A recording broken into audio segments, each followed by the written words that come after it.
Imepokelewa kutoka kwa sahaba mtukufu Anas bin Malik radhiallahu anhu ziwe juu yake kwamba Mtume Muhammad sallallahu alaihi wasallam alisema, usiku wa safari yangu ya Isra na Miraji nilipita kwa watu ambao midomo yao ilikuwa inakatwa kwa mkasi wa moto.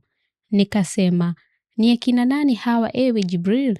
Akasema, hawa ni wahubiri kutoka katika umma wako. Wanasema mambo ambayo hawafanyi na wanaamrisha watu kufanya mema huku wakijisahau wao wenyewe. Imepokelewa na Ahmad bin Hanbal na imesahihishwa na Muhammad Nasiruddin al-Albani. Katika riwaya nyingine kutoka kwa sahaba Samura ibn Jundub radhiallahu anhu ziwe juu yake, Mtume sallallahu alaihi wasallam alisema, aliona katika usiku huo mandhari ya kutisha, wanaume na wanawake wakiteswa kwa adhabu mbalimbali, kila mmoja kulingana na dhambi yake. Usiku wa Isra na Miraji ulikuwa usiku muhimu sana katika historia ya Uislamu. Allah alimpa heshima mtume wako kwa kumsafirisha kutoka Masjidi al-Haram hadi Aqsa Mosque, kisha akampandisha katika mbingu za juu na kumwonyesha baadhi ya alama kubwa na uwezo wake. Miongoni mwa alama hizo kulikuwa na maono ya adhabu ya watu waliotenda maasi, ili iwe onyo na tahadhari kwa wanadamu. Baadhi ya mambo aliyoona Mtume sallallahu alaihi wasallam, aliona watu ambao midomo yao ilikuwa inakatwa kwa mikasi ya moto, ikikatwa kisha inarudi kama ilivyokuwa na adhabu inaendelea. Hawa walikuwa watu waliokuwa wakihubiri mema lakini hawakuyatekeleza. Aliona watu wanaogelea katika mto wa damu na mawe yanawekwa midomoni mwao. Akaambiwa, hawa ni walaharibu waliokuwa kila mali za watu kwa njia haramu. Aliona wanawake waliotundikwa kwa matiti yao wakiteswa vikali. Akaambiwa, hawa ni wanawake waliosaliti waume zao. Aliona watu vichwa vyao vikichinjwa kwa jiwe kubwa, kila vinapovuja vinarejea kama mwanzo ili waadhibiwe tena. Hawa ni wale waliokuwa wanapuuza swala za faradhi. Aliona watu mbele yao nyama nzuri iliyopikwa na nyingine mbaya mbichi, lakini wanacha nzuri na kula mbaya.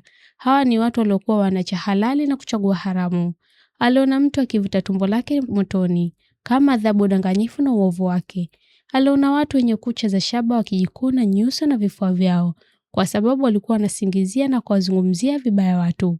Aliona mwanamke akiadhibiwa kwa sababu ya paka alimfuga bila kumpa chakula wala kumwachia ale mwenyewe ardhini. Ujumbe wa maono haya, kila tukio lilikuwa onyo la wazi kwamba dhambi zina matokeo. Hakuna dhambi ndogo ikiwa mtu anaendelea kuifanya bila kutubu, na hakuna dhambi kubwa ikiwa mtu atatubu kwa dhati. Allah amesema katika Qur'ani, ametakasika yule aliyemsafirisha mja wake usiku.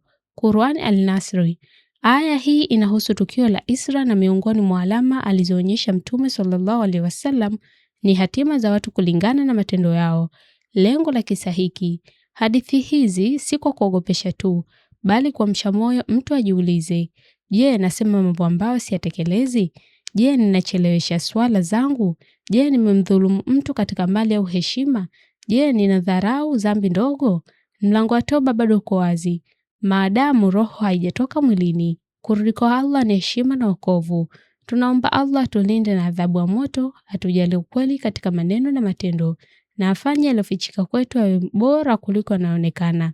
Na ukiona mawaidha haya yana faida, share na mwingine pia, huenda akamwamsha mtu aliyesahau na akamfanya mtu atubu kwa dhati, kwa sababu anaelekeza katika wema hupata malipo kama anayefanya wema huo.